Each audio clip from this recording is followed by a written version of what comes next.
Louvado seja nosso Senhor Jesus Cristo, para sempre seja louvado. Querido povo de Deus, Evangelho do dia, terça-feira, dia 20 de fevereiro. O Senhor esteja convosco, Ele está no meio de nós. Proclamação do Evangelho de Jesus Cristo segundo São Mateus. Glória a vós, Senhor. Naquele tempo, disse Jesus aos seus discípulos: quando orardes, não useis muitas palavras como fazem os pagãos. Eles pensam que serão ouvidos por força das muitas palavras. Não sejais como eles, pois vosso Pai sabe do que precisais, muito antes do que vós o peçais. Vós deveis rezar assim: Pai nosso que estás nos céus, santificado seja o teu nome.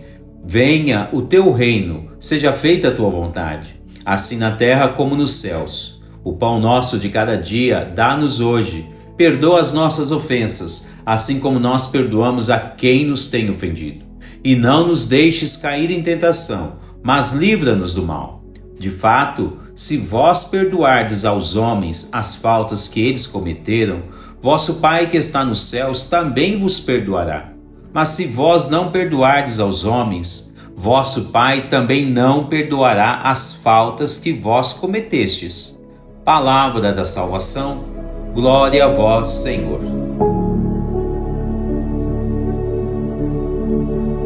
Querido povo de Deus, os trechos bíblicos que temos para refletir nesta primeira semana da Quaresma, especialmente hoje, nos coloca diante de um grande exercício quaresmal, a oração. Ao lado desta, algo ainda mais grandioso, pois o profeta Isaías diz na primeira leitura que toda a palavra dita pelo Senhor sempre irá se cumprir, o que significa que a oração realizada com grande esmero e confiança não voltará até nós sem dar o seu devido fruto. Dentro da prática religiosa, a oração é realmente uma fonte indizível de alegrias. Em primeiro, ela nos coloca em íntima conexão com as coisas do céu. Depois, vemos que a oração elevada até Deus, ela nunca deixará de ser ouvida, pois é o próprio Deus quem a criou. Pois Ele mesmo quer revelar-se e comunicar-se a si mesmo ao ser humano. Religiosamente, a oração é um momento de súplica do homem fragilizado, buscando auxílio de seu Criador. Deste ponto de vista, a oração sempre deve ser confiante e feita com extrema humildade. Com efeito, a oração não é uma criação humana, mas é um método eficiente de encontrar-se com Deus. O Catecismo da Igreja Católica diz assim: mas é Deus que primeiro chama o homem. Muito embora o homem se esqueça do seu Criador, ou se esconda da sua face, ou corra atrás de outros ídolos, o Deus vivo e verdadeiro chama incansavelmente cada pessoa ao misterioso encontro da oração. Na oração, é sempre o amor do Deus fiel a dar o primeiro passo. O passo do homem é sempre uma resposta. À medida que Deus se revela e revela o homem a si mesmo, a oração surge como um apelo recíproco, um drama de aliança. Citação do Catecismo, número 2567. Veja que, na visão do Catecismo, a oração não é mérito do homem, e sua fonte inextinguível de bênçãos se encontra no próprio desejo de Deus querer ajudar o homem corrompido pelo pecado. Por isso, a verdadeira oração é inspirada pelo próprio Deus. Como vemos no Evangelho de hoje, Jesus ensinado os seus discípulos.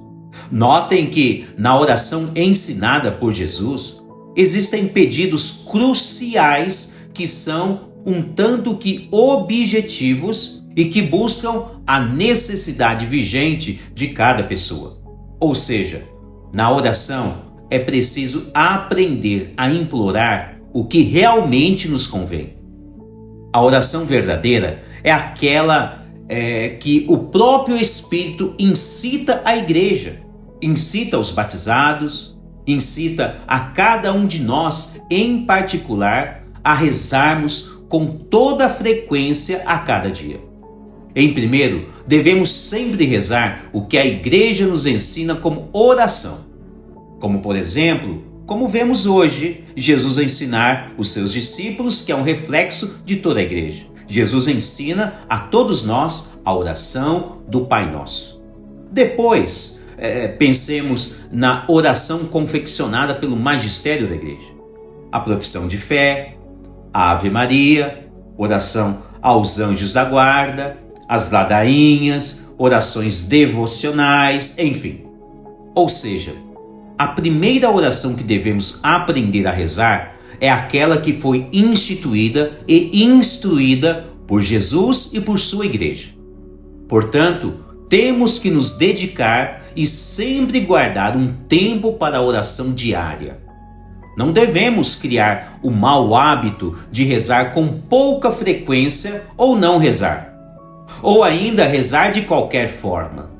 Sempre temos que nos lembrar que a oração foi criada por Deus para Ele vir até nós, nos encontrar e elevar o nosso coração até a sua morada. Portanto, a oração deve ser um momento de grande intimidade pessoal entre o fiel que reza e Deus. Trata-se de um momento de deleite, onde a nossa alma quer deleitar-se com a presença do seu Criador. Tempo de Quaresma, tempo de oração, tempo favorável da graça de Deus na vida de todos os filhos da Igreja. Deus abençoe você e toda a sua família.